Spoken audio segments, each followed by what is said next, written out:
Restreaming.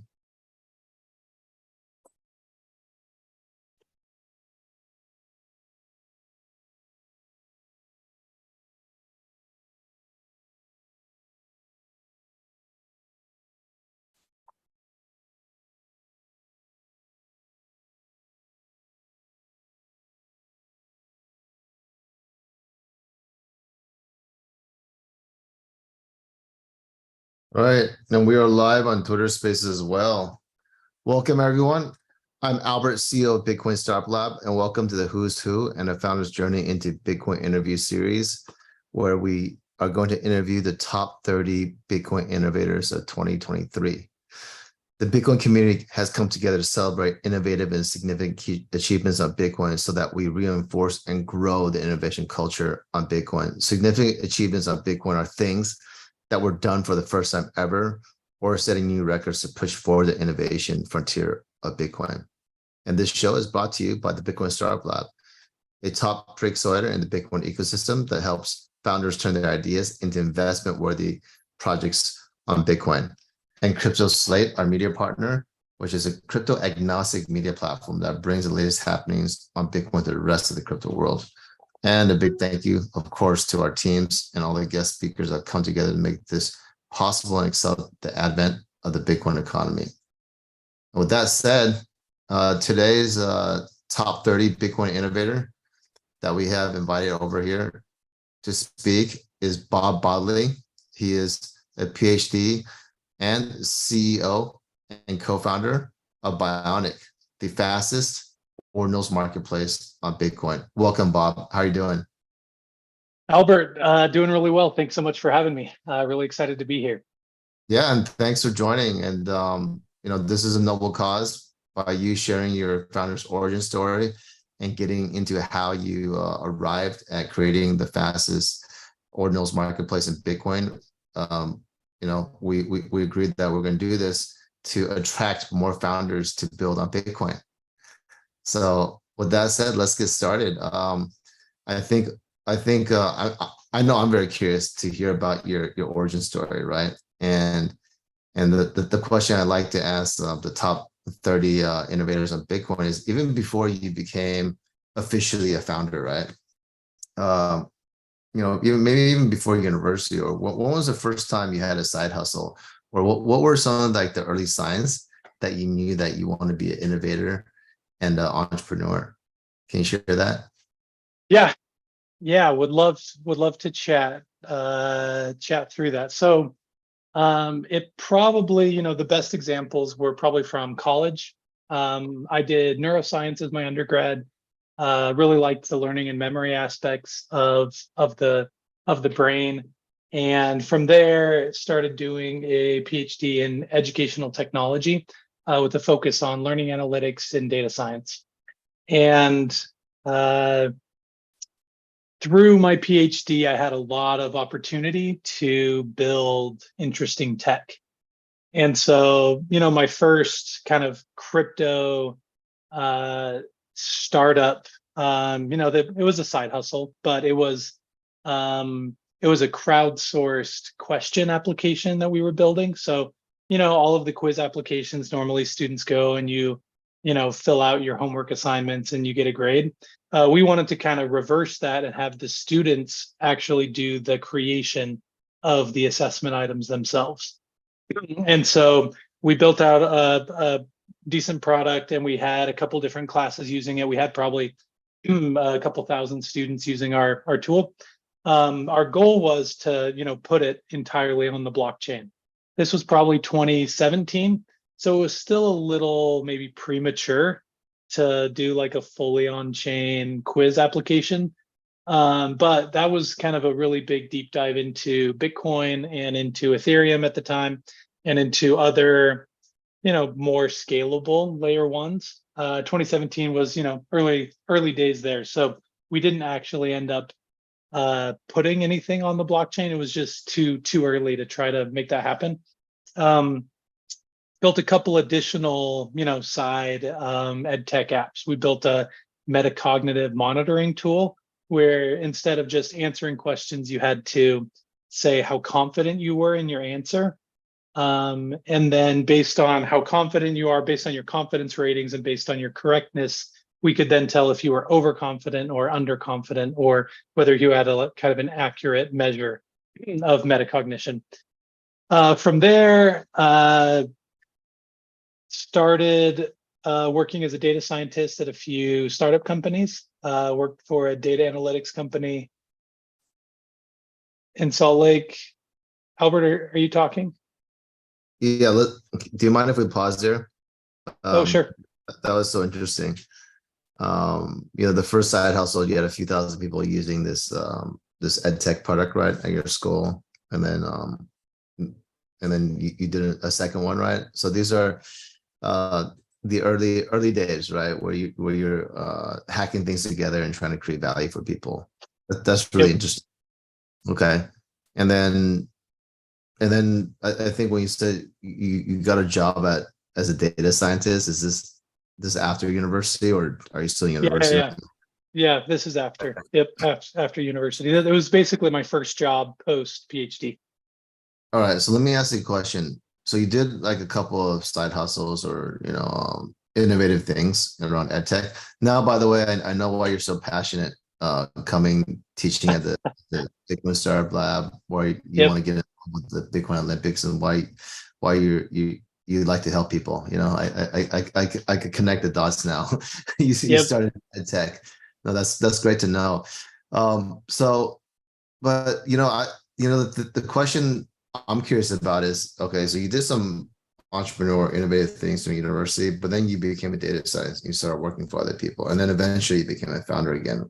Why did you decide to work with somebody instead of pursuing your entrepreneurship or your innovation path before you? So we pushed really hard on both of these ed tech apps that we built, the student question creation app as well as the metacognitive monitoring app. The main takeaways from like a product market fit perspective was that it was too hard to onboard users, too expensive, too costly to onboard users, and the pain that we were solving wasn't big enough. And so while the products we were building are interesting, and from like a research perspective, like we were learning lots of interesting things, we didn't have the product market fit that we were looking for to be able to actually like scale those into fully fledged companies. And so because neither of those were working out, getting a job, my wife and I were having kids, and so it was just kind of the stable option for us at the time. Right. No, life's circumstances catches up sometimes. Yeah. Yes. Yeah. But it's so yeah, I mean, I'm really impressed because a lot of people, they may, you have a wife or a significant other, and then you have kids, and then house mortgage, and then the responsibilities start stacking up, or maybe your parents are getting old, right? And it becomes exponentially harder, right, as time goes on.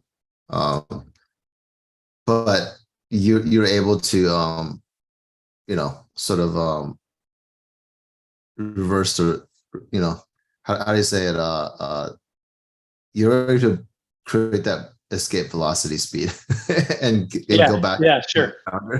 I mean, how did you do that? I think this is going to be like a moment of inspiration for people, because a lot of people are really brilliant and life just catches up with them, right? Like, how did you juggle everything and eventually we're going to talk about how you created the fastest ordinals marketplace, right? But this is a really important milestone, that making that psychological leap. Yep. So started working as a data scientist for a retail analytics company, doing a lot of interesting research and statistics work for them. On the side, I built a stats app. It's less of an app and more of like a website or a blog. And we get probably, 10,000 unique users a month now on this stats website. And so that was kind of a fun, when you say stats, you're talking about like Bitcoin stats, like no, stats like statistics, like statistics. Okay. linear regression, logistic regression, all of the different statistics methods you might learn as an undergraduate or graduate student. Okay. So we built this really nice website, and like I said, we get like 10,000 unique users a month on this website because we made it, really nice SEO optimized. And we created like a really easy to use website where we didn't use any of the like technical stats jargon. We really wanted to break things down into normal everyday English so that anyone could understand statistics. So that's still alive. Maybe we'll monetize it eventually. I'm But curious. currently, You got 10,000 new users every month, you said. yeah, Wow, yeah, that's significant. And what kind of statistics were they pulling mainly? Like what categories? Can I ask? yeah. So the site is called Stats Test. Mhm. And so you could go to statstest.com, and we just basically provide brief intros into the most common 45 statistical methods that you might use for inference. So some of these were prediction methods, some of these were relationship methods. And so, yeah, we get a lot of organic traffic from search engines because we did a lot of SEO work. Nice, nice. Okay. And then so you're getting great traction. It's still running right now. And how did that allow you to go back into becoming an entrepreneur? Yeah. So, that was a really fun side project.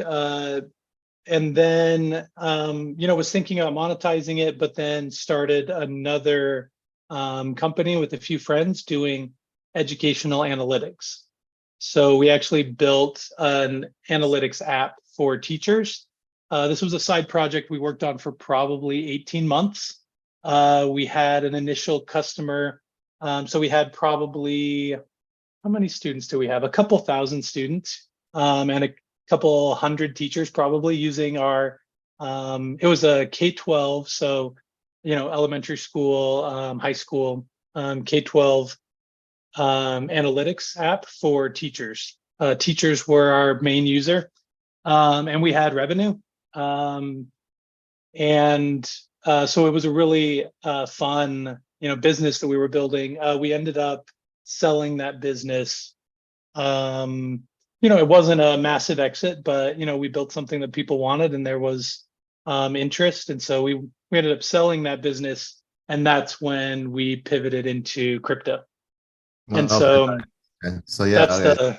the So you full. had like although it wasn't a big exit, but it whenever you have an exit, it's a pretty big milestone for a Yeah. founder. All right, so Yep. that gives you some breathing room basically to explore your passions versus like keep working for somebody else. Is that correct? Yeah, so I mean, it was actually the pull from the crypto side that made it so we didn't have time to spend on our ed tech analytics company Wow. anymore, and so um, sold that, and then moved and actually incorporated, raised a quick round on the crypto side, and then kind of full speed ahead Is this on the already crypto side. Bionics or was this something else? Yeah, so we started. The company is Tonic with a T, Toniq. We started building on the Internet Computer Protocol, and then Bionic is part of the same company as Tonic. Okay, cool. So what was all right? So before we get into it, right, because we're about to get into how you built the fastest ordinals marketplace, but before we get to the main event here, can you share some tips on what you because a lot of people struggle, right? Maybe not even like the first or second time to have like a cash positive exit. What do you think you did?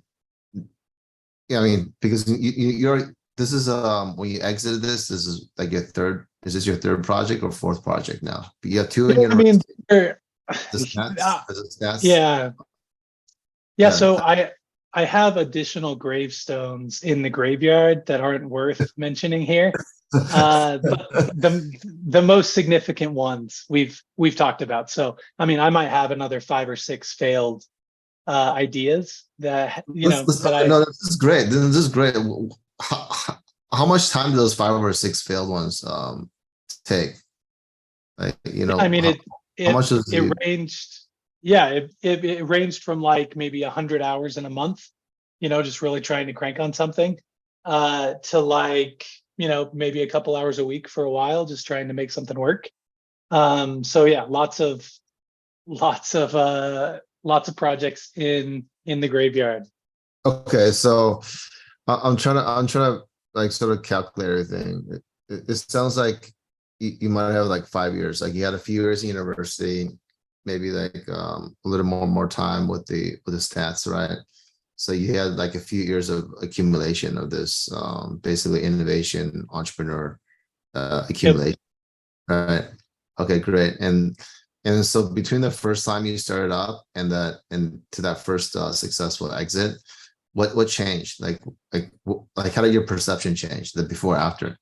This is really interesting to me, and I think it should be interesting to any founder who wants to become successful too. Yeah. Yeah, I mean, one of the things that we did right was we started with a very small target customer.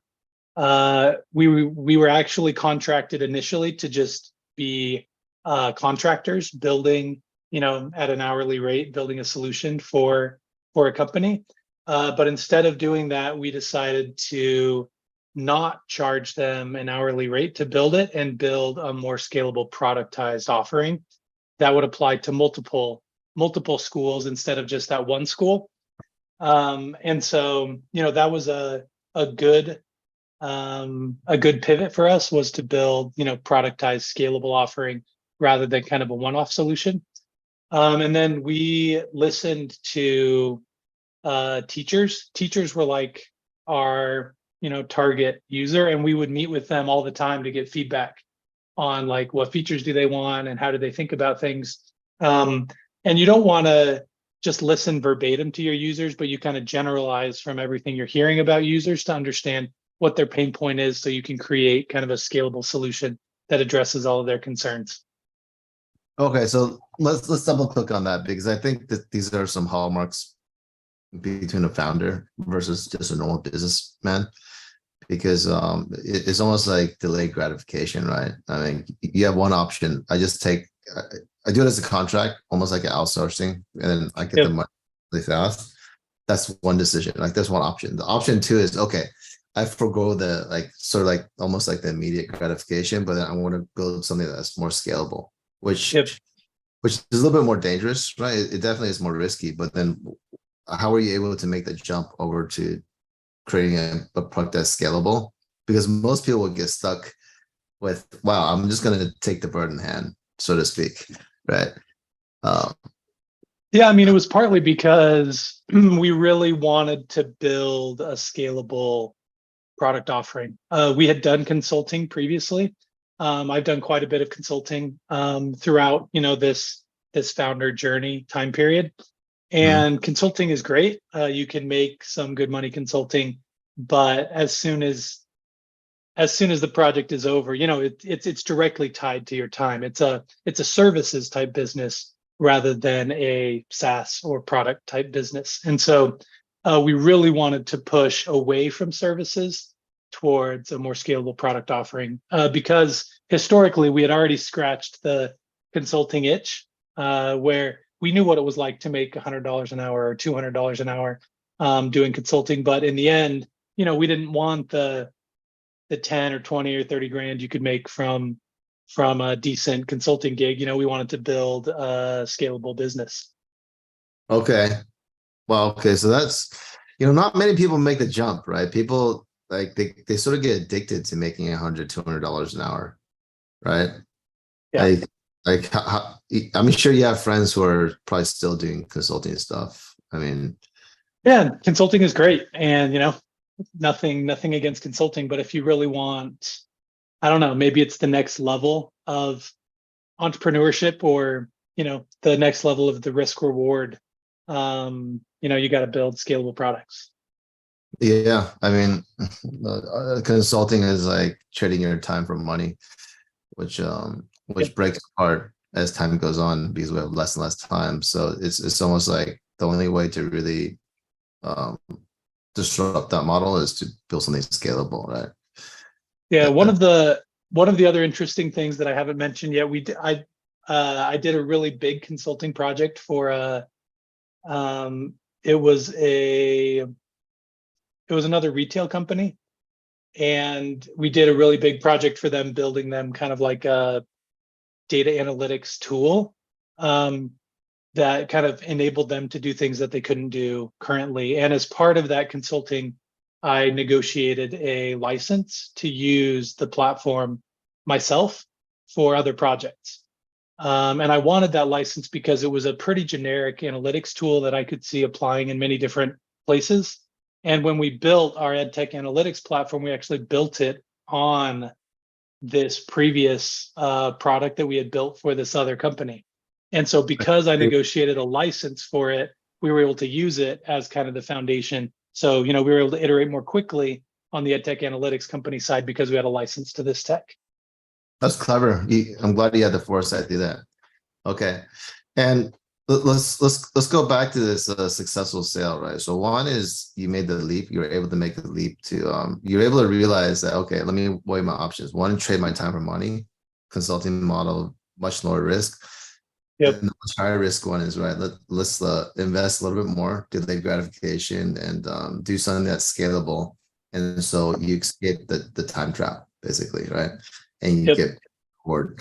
All right. And then the other thing that you did well here was you were very close to your customers. Like how did you know to talk to your customers? I find a lot of teams, they are so busy building, they forget the critical component that, hey, if you want to turn this into a scalable business, it's right. You market's opinion more than your own. Right. How It did was, you guys it realize that?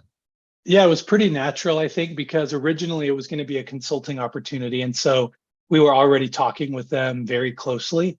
And then when we switched over to just building a product, it was almost like we maintained the, builder client relationship in that way. So we were already very, very close to them.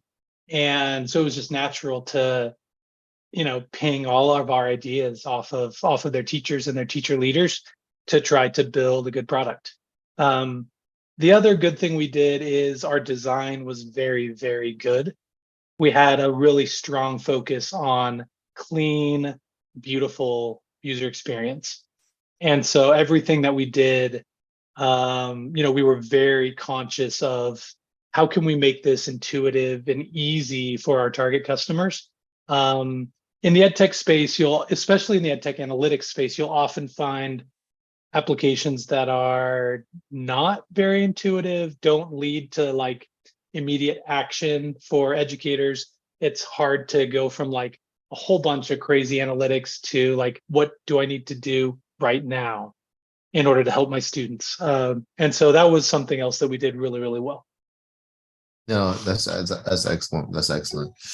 So I'm guessing the pain, I mean, in my experience, in order to stay close to customers and then make them want to talk to you frequently, is that the pain that you're solving is fairly massive, right?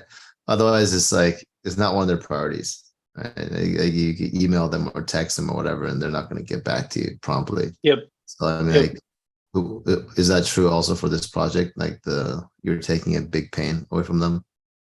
Yeah.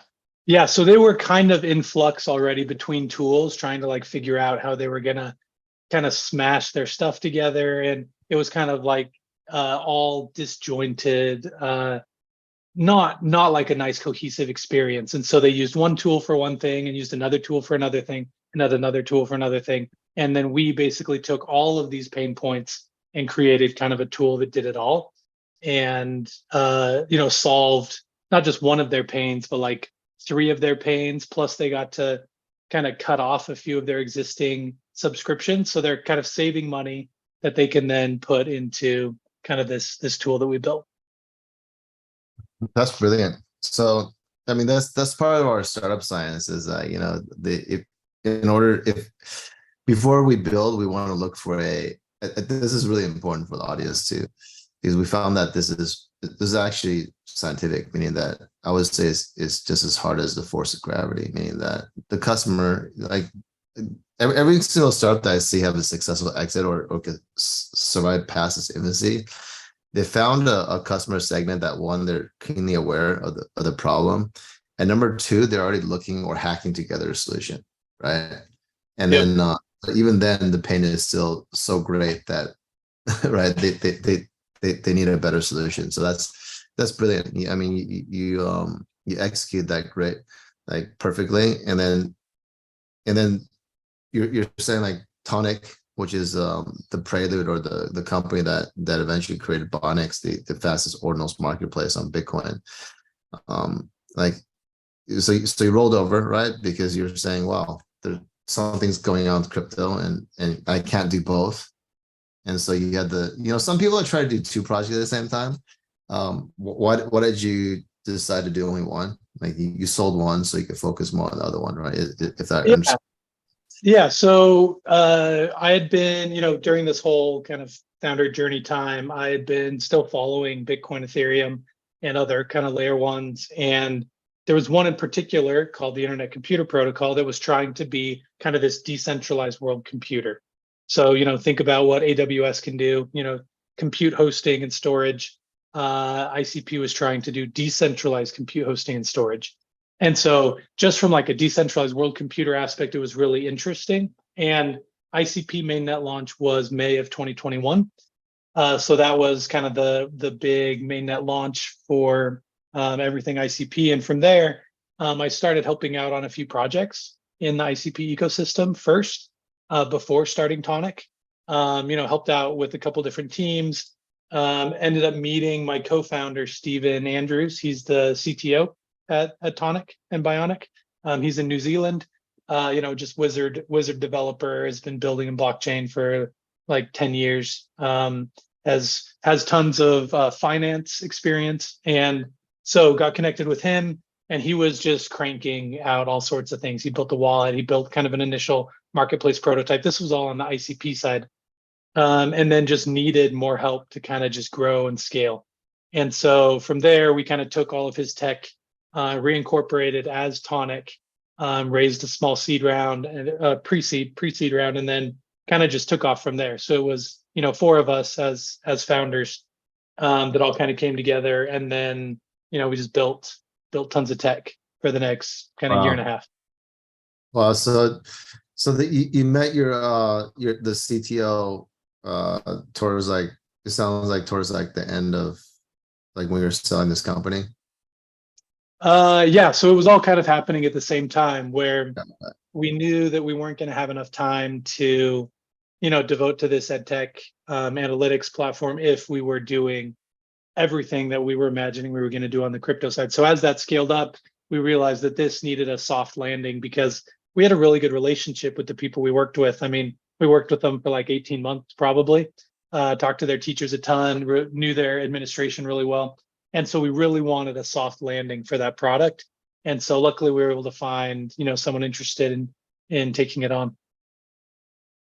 Yeah, no, I mean, that's yet another great move, because I see a lot of beginning entrepreneurs, they try to do the Elon Musk thing, right? And they try to do like 10 projects. But Yep. I think if we trace back Elon Musk's origins, he also started with just one project at a time, right? Yep. So, but a lot of founders, they fall in the trap because there's so many. I mean, if you're brilliant, you just have so many opportunities, right? So, but I mean, how did you make that decision, though, to be able to, like, decisively say, all right, we're gonna find a way to do soft landing for the ed tech and just go all in on the crypto side? Like, what, like, do you have a formula, or Yeah, I mean, it was all based on traction, essentially. So with the EdTech Analytics app, if you look at how like data infrastructure works on the EdTech side, it's very like there are probably 10 or 15 or 20 or 30 different learning management systems, each one with a different data model. It needs a separate data integration. There are also student information systems, and there's probably 10 or 20 or 30 of those. And so between those two combinations, in order to be an analytics app that like seamlessly integrates those, you have to do like 50 or 60 like deep, massive data integrations.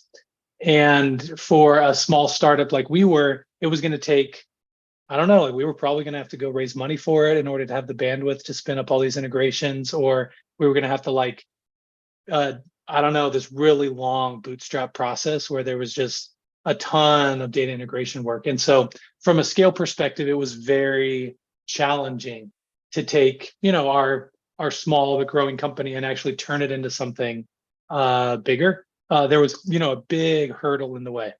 And at the same time, I mean, this was like summer 2021, which was like NFT summer.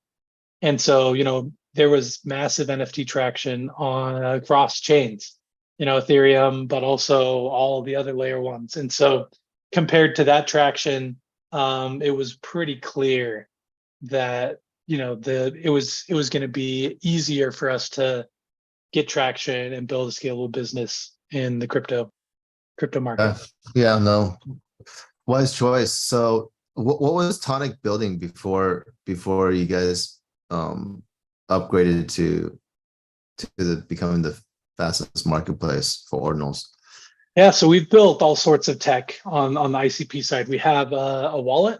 We have one of the most used wallets, probably top 2 wallet in the ICP ecosystem. We also built an NFT marketplace. We have the largest NFT marketplace on ICP. We built a launchpad.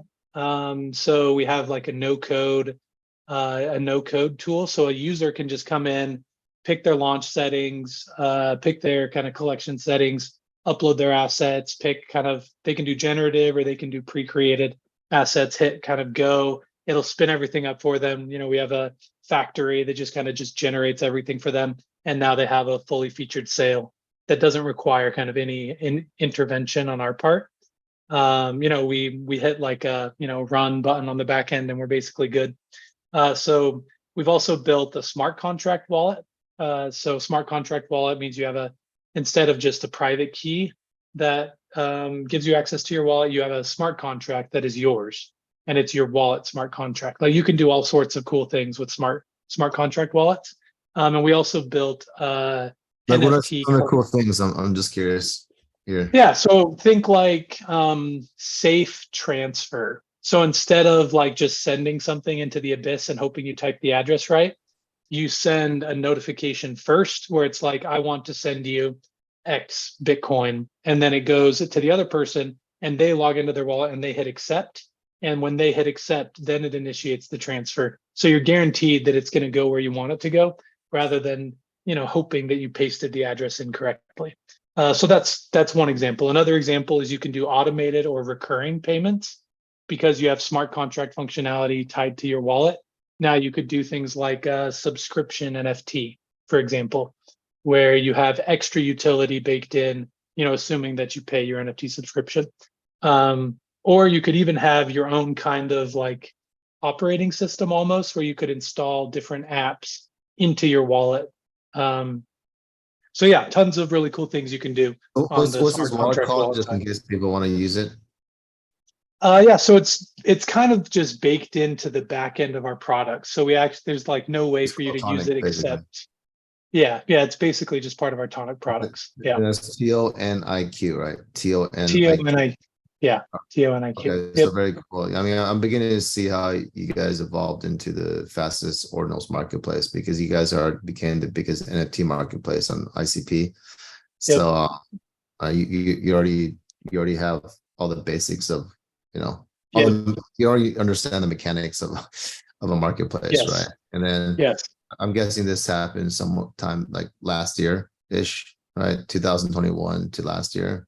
Yeah, so end of 2021 and all of 2022, we were essentially building all of this tech. Yep. Yeah, that's awesome. And then when did you catch wind of ordinals? Because I so impulse on Bitcoin, but ICP is more like almost like a multi-purpose platform. Bitcoin is just one of the things it's connected to. And then yes. Started digging back into Bitcoin probably late 2022 because ICP started pushing out some really interesting Bitcoin integration tech. So can you share with us, like, for example, what were some of the interesting things? that will Yeah, integrate so right ICP? now on ICP, there is a Bitcoin Light node that's running on ICP, meaning that there's a smart contract on ICP and it actually hits like 20 different nodes to get block data. And then it does a consensus layer and then it maintains the entire UTXO set on chain and it's all, on ICP. So when you want to get like a Bitcoin balance, for example, normally you would hit maybe like a Bitcoin node or some API in order to get your Bitcoin balance. But on ICP, you can actually use just a smart contract call. You can just call the Bitcoin integration smart contract to get the state of a Bitcoin address. Oh, So so you could that's the read. first. Okay, so that means you could read from Bitcoin. Now, can you write back to it on ICP? Yeah, yeah. So there's something called threshold ECDSA. Threshold ECDSA means that there's a specific subnet in ICP that has like 29 nodes, and those 29 nodes each have kind of a threshold key share. And working together, assuming you have I think it's like a 2/3 honest majority. You essentially it's that subnet that is signing Bitcoin transactions. So from an ICP smart contract, you can create a Bitcoin transaction. You can sign it using this threshold ECDSA that's built in, and then you can use HTTP outcalls from an ICP smart contract, and you can actually broadcast that transaction to the mempool.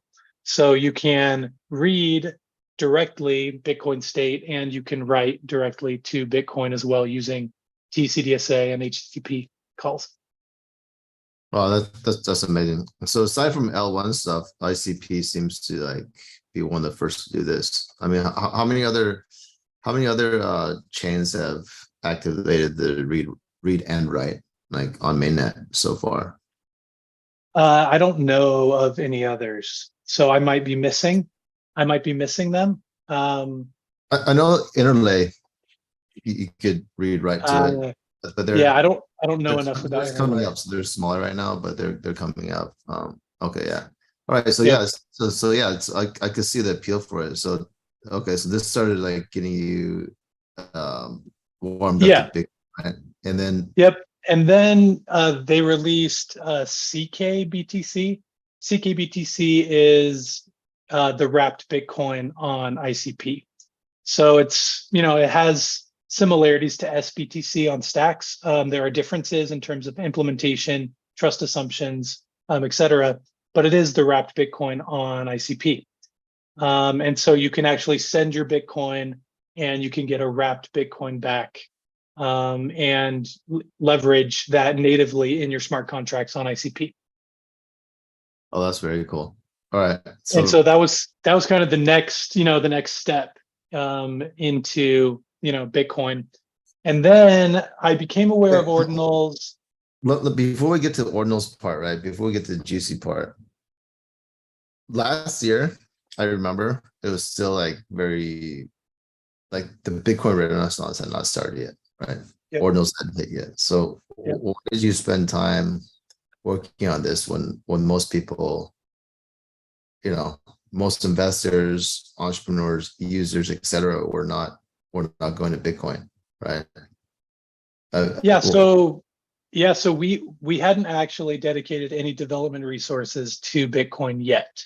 Um, there was ICP protocol work, and they were focused on integrating because I think one of the best ways to use ICP is to integrate with existing blockchains and kind of leverage ICP in ways that can be additive to those existing blockchains. So right now, for example, Dfinity, which is kind of the major contributor to the Internet Computer Protocol, they're working on an Ethereum integration because there's a lot of things that ICP can give to Ethereum as well.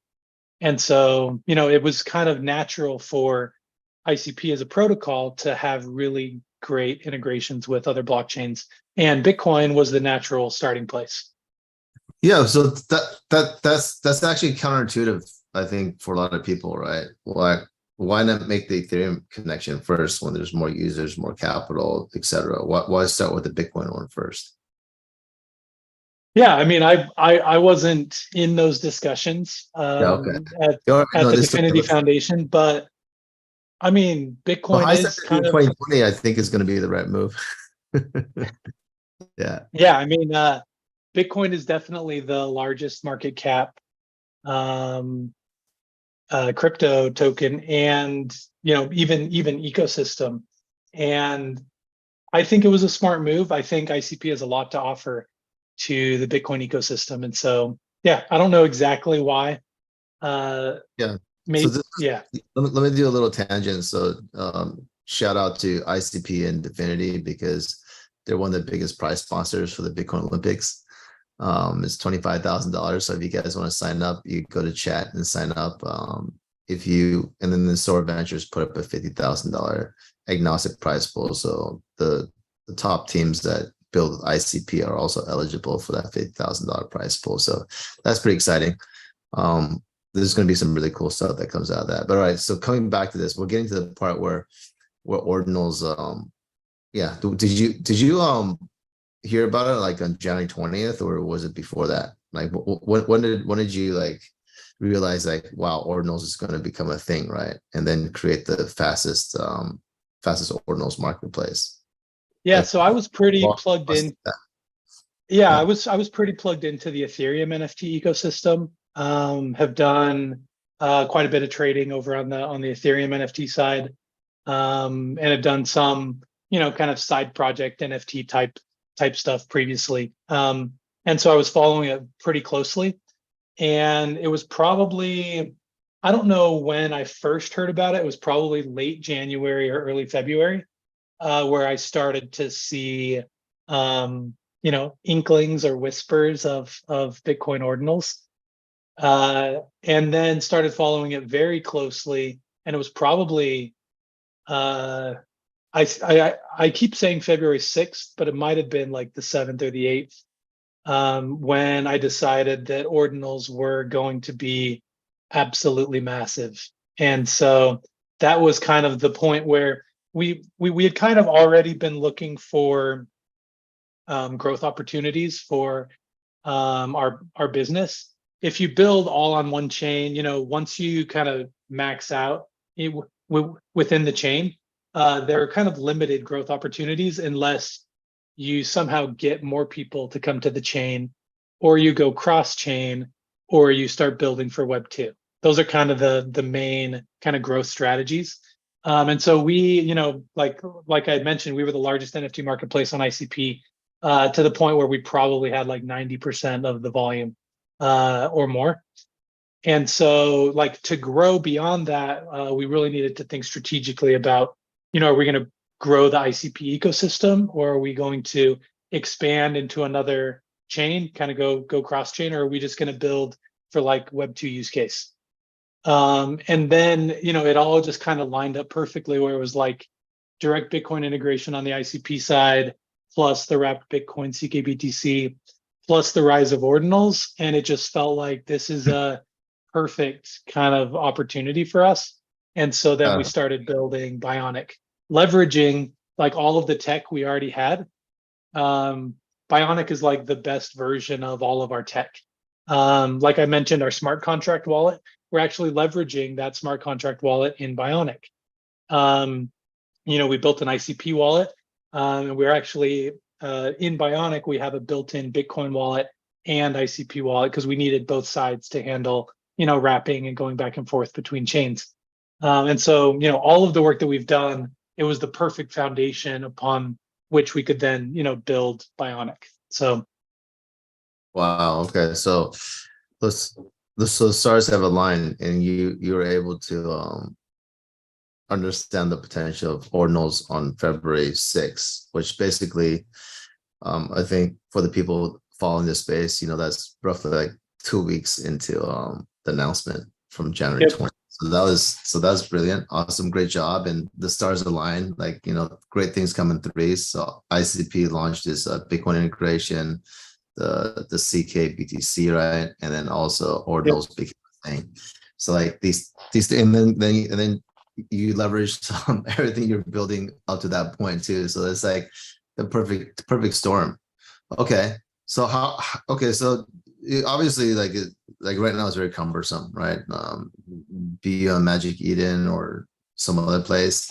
The process is quite it's it takes a while to complete the transaction, right? How are you guys making it the fastest? Or maybe you could let the audience know like in what orderitude or what magnitude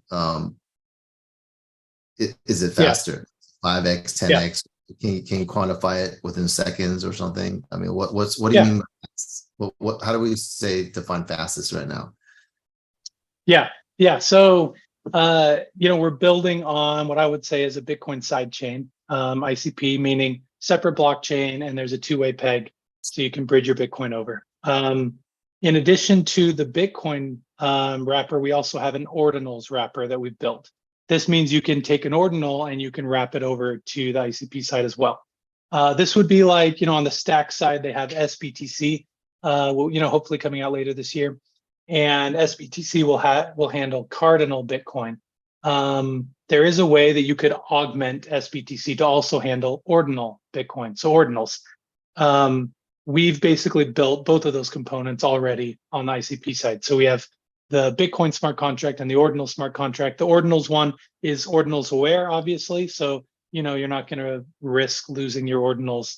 You basically just send it in and it wraps it. And then on the other side, we get all the benefits of building on a side chain. The benefits are you get really fast finality. Transactions are, like 2 to 5 seconds for finality on ICP. There's no network fees or gas fees. So, you pay gas fees on Ethereum, you pay fees to miners on Bitcoin. ICP has what's called a reverse gas model, meaning developers cover the costs for the smart contracts and users don't have to pay. The beautiful thing about the no network or gas fees is that you don't need any like second or third token in order to wrap. So Bionic is a Bitcoin only marketplace, meaning you send Bitcoin in and you just convert it to wrapped Bitcoin, and you don't need any third token or second token in order to wrap. You just pay the fee in Bitcoin itself. And so that's really, really nice from a user experience side. So yeah, you get speed, you get nicer user experience, and reduced costs. That's kind Wow, of the that's pretty benefits. that's pretty compelling. So, I mean, when you say pay Bitcoin fees, one is the Bitcoin network fee, like Yeah. transaction, So yeah. or is it So like fee for your platform or a combination of both? What like how does that work? yeah. So when you wrap your Bitcoin, you're gonna have to first wrapping is a Bitcoin transaction because you have to send your Bitcoin to an ICP smart contract essentially, and from there, there's a little bit of a waiting period. There's currently, I think it's 13 confirmations that you need to have on that transaction. And once it has 13 confirmations, this is just for extra kind of over the top security for now. You wait 13 confirmations. At that point, the smart contract reads the Bitcoin state using this kind of direct Bitcoin integration, knows that we have Bitcoin here for sure, and then it mints you the wrapped Bitcoin on the other side. So it does take probably 2 hours ish to wrap your Bitcoin. That will likely come down over time. And then there is a wrapping fee. There are just it's a small fee, a couple thousand sats probably, Okay, um, sounds as a reasonable. wrapping fee. So you pay for the Bitcoin transaction, then there's a wrapping fee, and that all just gets peeled off in Bitcoin itself. That's nice. That's really nice. So, I mean, what can you, let's do a comparison, right? What's the fastest marketplace right now for transacting ordinals? Because you just said 2.5 seconds, if I remember correctly, right? Is a Yeah, it's finality. probably yeah. So it's 5 seconds is probably a good number to use as a transaction, and that's not probabilistic finality on Bitcoin. We get probabilistic finality, meaning even when the first block goes, you don't know that it's final until you have a certain number of blocks a certain number of confirmations on top. And so you might consider maybe 6 blocks is final on Bitcoin, maybe 3 blocks. We haven't seen a 2-block reorg in a really long time on Bitcoin. We get 1-block reorgs probably once a month, twice a month. So 1 block probably isn't finality. 2, maybe it's 3, maybe it's 6. I think the commonly used number is 6 for like final. And so if you say it's 6 blocks, then that's probably an hour. So maybe finality on Bitcoin is an hour, you could say. All right. Wow. So, but you guys have innovated a method to make it 5 seconds. So that's like, yeah. I mean, a lot faster. Okay, I can see how that's very appealing for the user experience. Excellent. And so, when are you guys going to? It sounds like all the pieces are in place. When's the big launch date? Yeah. So everything is fully functional, and it's not live yet. It's still kind of internal testnet. But like I've used everything. I've wrapped Bitcoin, I've wrapped ordinals, I've purchased ordinals using the wrapped Bitcoin, I've sold ordinals using the wrapped Bitcoin. I've done offers. We'll have offers with our initial release. You can put an offer on any ordinal you want. And then also auctions. So you can put it up for auction, and really nice functionality for bidding and things like that. So I've done it all. It all works. It's all looking really, really good. We're just kind of crossing our T's and dotting our I's to make sure everything's ready. So very likely launching in the next few weeks. Could be sooner, could be later. Kind of depends on final reviews. That's right on the corner. You gotta launch in 2023, right? Oh, for sure, definitely launching in 2023. And then, which marketplaces do you think will the users come from mainly? Like, what marketplace do you think will start suffering because you guys have this super fast marketplace for ordinals? Yeah, I mean, I think it's a good question. If we look at the ordinals marketplace space, it is fairly crowded right now, where we have probably 10 marketplaces. The largest 3 probably being Unisat, Magic Eden, and OKX, probably. And from a marketplace, from a marketplace perspective, I don't know that, if you just look at the benefits, faster, cheaper, better user experience. I mean, that may or may not be enough to draw people to the marketplace. I mean, marketplaces, if you look at OpenSea, if you look at Blur, even if you look at Magic Eden, the key thing that people want is liquidity. They want lots of people using the marketplace. And so it's almost a chicken and the egg problem when you create a new marketplace, because you live and die by your listings, essentially. So one of the ways that we're kind of bootstrapping that is we are integrating the OpenOrdex Noster integration. So OpenOrdex actually publishes their PSBTs in an open way. They were the first marketplace to do this, and until recently, the only marketplace. If you look at what DZ is doing, DZ is doing a lot of really interesting things, and they just released a marketplace as well that leverages that same kind of open PSBT architecture. And so in that same spirit, we're integrating that as well into Bionic. So anything that you list on OpenOrdex, or is it Danny's place or is it DZ's place? I can't remember the name of their marketplace. Yeah, I forgot. But listings on either of those will also show up in Bionic. Okay. And so that's one of the things we're doing. But we also have, lots of other strategies to take advantage of kind of the unique affordances of building on a Bitcoin sidechain like ICP. So lots of cool, fun features coming down the pipeline too. No, you're definitely pushing forward the Bitcoin frontier innovation line there.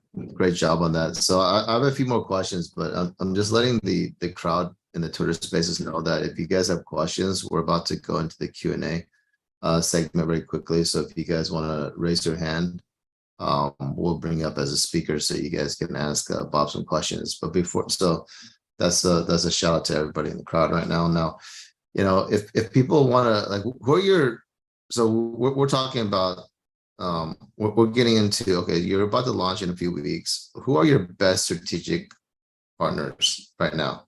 Like, give a shout out to these people, invite them to come work with you to make Bionic even better. Like, who are these people that you want to be working with?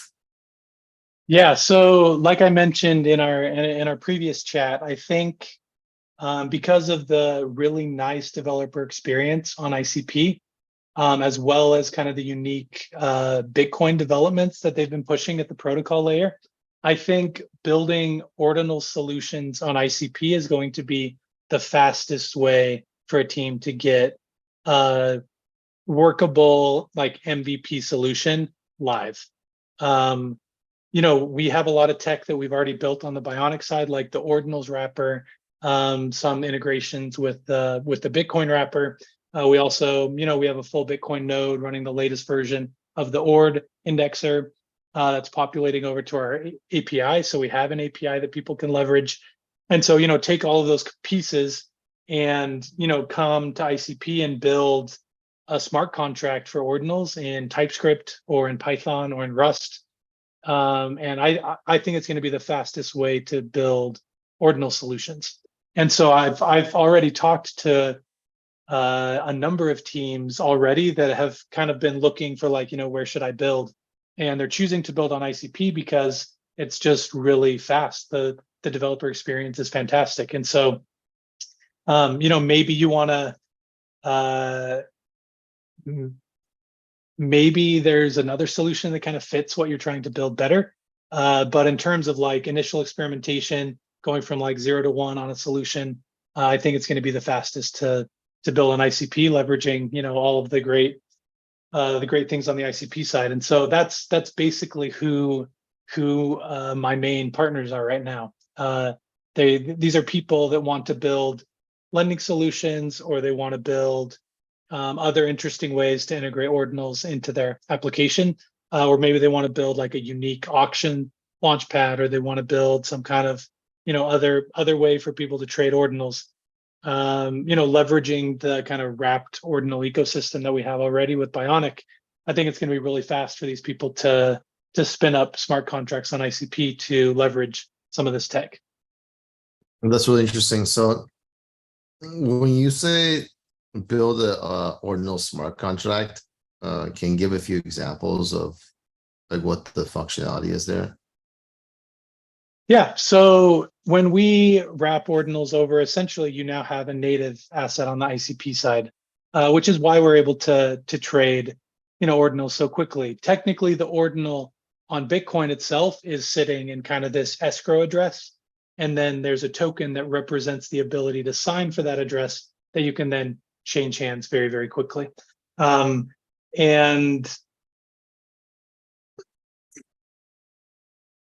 does that answer your question? Was there another question? I think I was going somewhere with that. Yeah. It's sort of like an open-ended question, so there's, like, not really, like, any specific answer I was looking for. I wanted to get more flavor into, you're inviting people to use ICP to build smart contracts that were linked to ordinals, and and so what features or what value does that unlock, right, when we build more smart contracts? Imagine any Web3 smart contract. Imagine any smart contract on Ethereum, whether it's lending or collateralization or gating or token proof type functionality, or identity-based applications. Imagine any smart contract that exists anywhere in the world, and you could build that on ICP for ordinals. No restrictions. ICP has a fully expressive, fully featured smart contract backend. So anything you could do on Ethereum, you could do on ICP with ordinals. So, no restrictions, essentially. In fact, it might even be more capable, because you could build oracles on ICP as well. Because ICP has the ability to make HTTP calls, that means if you want to integrate with sports APIs, or you want to integrate with weather APIs, you want to integrate with other kinds of Web2 services, you can build the oracle on ICP directly. And so you could have, imagine, let's think of some crazy example. Let's imagine an ordinal that is an NBA game, and it is currently just like the NBA game, has a nice background, has kind of the dates for the game. When you then let's have an oracle that's going to actually get the game result built into that, and then let's set up so you can actually inscribe. So let's do a reinscription update. So there everyone gets their ordinal, and then when the game is actually decided, it's going to switch to either Team A or Team B as the background as like the winner. Oh, wow. So the oracle's going to hit the Oracles. API. Yeah, Oracle's going to hit the API, is going to get the result. Maybe it even hits like 10 different APIs to make sure that it does a consensus layer on the winner. From there, you could then reinscribe everything, and you could actually have initial game state as the first, and a reinscription that's the actual winner.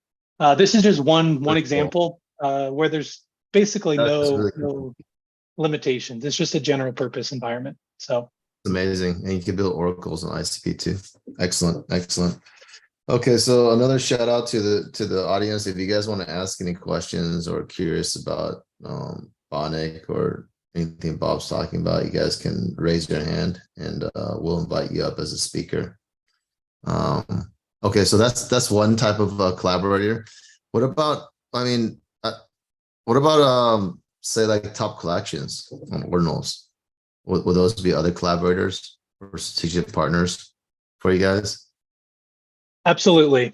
Yeah, anyone. So we have some interesting launchpad tech coming. And so anyone looking to do any kind of like airdrop to holders, or looking to do, easy claims, that's all possible because, again, we're on a Bitcoin sidechain. So we can do, like, you could have, for example, a creator could airdrop 10,000 people, and it would be like $1, maybe $2. Where you don't really have that ability on ordinals right now. Some of the new ordinals fungible token protocols allow you to airdrop lots of addresses in a single transaction, like the TAP protocol or something like that, for like a token. But on the ordinal side, it's essentially the launch model is, you would do your launch with like it's almost like a redemption token. And so it's like you have the right to inscribe this and no one else does. And you could trade that token. And then at any point in time, you could then inscribe it to Bitcoin. So yeah, definitely creators, Bionic will support creator royalties. And so, definitely interested in working with creators, whether it's, featuring them on the Bionic homepage, or whether it's doing a launch through us eventually when we release the launchpad tech, or even just kind of featuring them and getting kind of some initial collections to start trading on Bionic. I think creators are definitely our main focus for Bionic. Yeah, that's a huge value add, especially if you have services around that, because I know a lot of creators are sort of like lost in terms of, hey, their liquidity has dried up, right, for their collections, and so they want to get into ordinals, but they don't know exactly how, or they might have some like misconceptions about the cost of moving over, right? But it's not, the feasibility. So it seems like you're taking a lot of that pain away. That's gonna be very interesting. Okay, so how do people reach out to you, Bob? What's the best way? Yeah, I mean, I'm very responsive on Twitter. If you just want to DM me, I'm at Bob Bodley. Very interested to hear about people interested in building on ICP and Bitcoin. My current kind of slogan or motto of life is, let's make Bitcoin better with ICP. And we're doing that with a nice ordinals marketplace. Obviously, building on Bitcoin sidechain has some additional trust assumptions. So it's not, we don't inherit the full security of Bitcoin.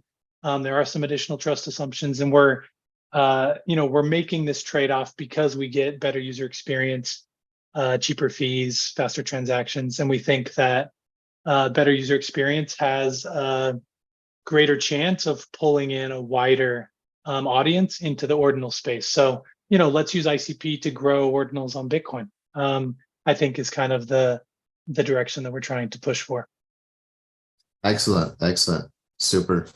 So guys, if you want to hit Bob up, just click his. If you're on Twitter Space, click his icon here, and or you could look up Bob Bodley, B-O-B, last name Bodley, B-O-D-I-L-Y, right? Bob Bodley. Yep, Awesome. yep, that's right. Okay, so it looks like we have a fairly shy crowd here, because no one's raising their hand. Maybe they just want to. You're like give them such good information. They want to keep going with it. I do see a few friends in the audience though, so I'm sure conversations will happen offline if not right now. But yeah, happy to answer any questions if anyone has some. Okay, guys. That's your cue. I see some thumbs up, so I think that means they're going to connect with you offline. All right. Well, going once, going twice. Okay. All good, all good. Again, thank you so much, Bob, for joining the show, and great job on making it into the top 30 Bitcoin innovators of 2023.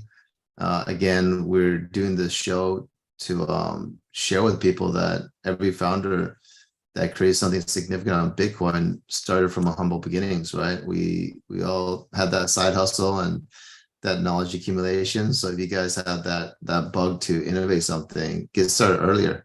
Get started early like Bob. Time is not on our side. Time is. Yeah, I mean, the more gravestones you add to your graveyard, the more you learn, and the better chance you have that the next thing will work. So.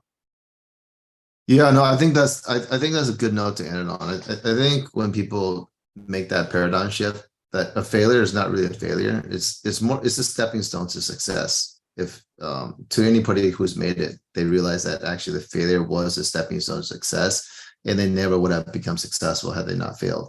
So I mean, I would even say like failure is not really failure. It's more like experience accumulation, and it's almost like entrepreneurship is just like any muscle. It could be learned, it could be developed, it could be strengthened, right? And it could be replicated.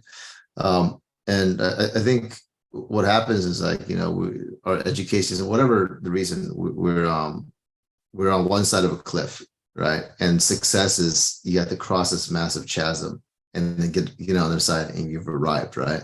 But this chasm, the way you get over it is like you can't like fly over it. You can't do any of this.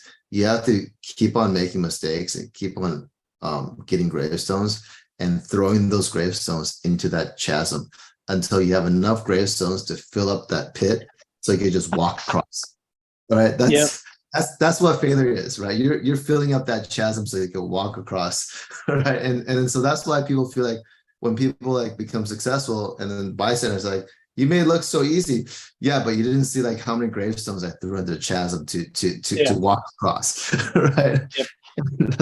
That's a great way to say it. Like, you just definitely have enough gravestones to fill the pit to walk across. So yeah, thanks for that reminder, Bob. And again, Bob is great. He's also a mentor and speaker at the Bitcoin Startup Lab. He's a big ICP advocate. So I also think that you've also inspired some people at the Bitcoin Startup Lab to use ICP as well. And you've been, from feedback, I heard that you've been a great help to them. So thank you for that. And so guys, if you guys want to build ordinals or ICP, or just talk to someone really awesome, reach out to Bob, right? See how you guys collaborate. Okay, so with that said, let's sign off. Thank you all for listening. Again, this show is brought to you by Bitcoin Startup Lab. We're a top pre-accelerator on Bitcoin. We help you turn your ideas into investment-worthy startups on Bitcoin. And then a big shout out to our media partner, Crypto Slate. They're a crypto agnostic media platform, and they bring Bitcoin news to the rest of the other crypto world. And again, thanks again, Bob, for coming on the show and inspiring some people to build on Bitcoin. All right. So Yeah, you're welcome. Thanks for having me. Bob. Thank you, Bob.